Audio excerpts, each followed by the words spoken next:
So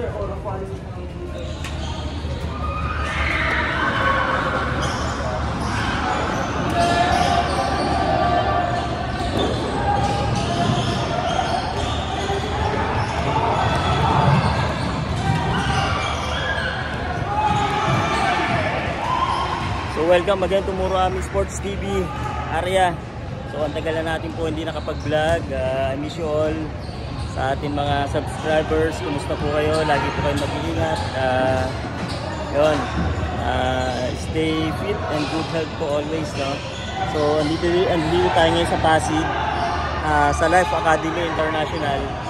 So ngayon dadayo tayo ng basketball court. Ang ganda ng basketball court nila dito. Ayan, ipakita ko sa inyo.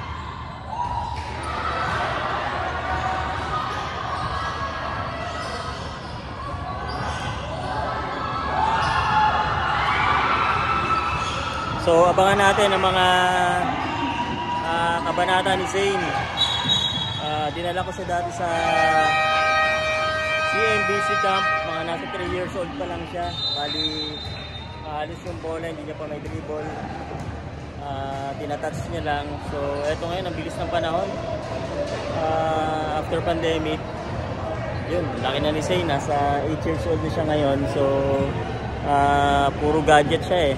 So kailangan mailayo natin sa ang mga kids sa gadget, no?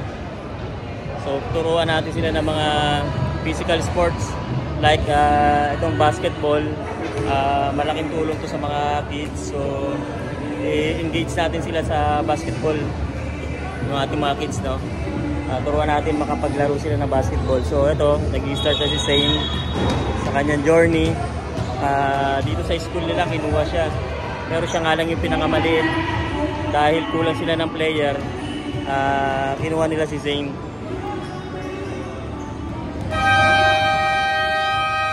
Zane! Zane!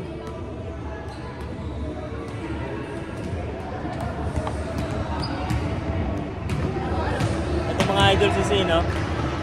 The Wonder Boy.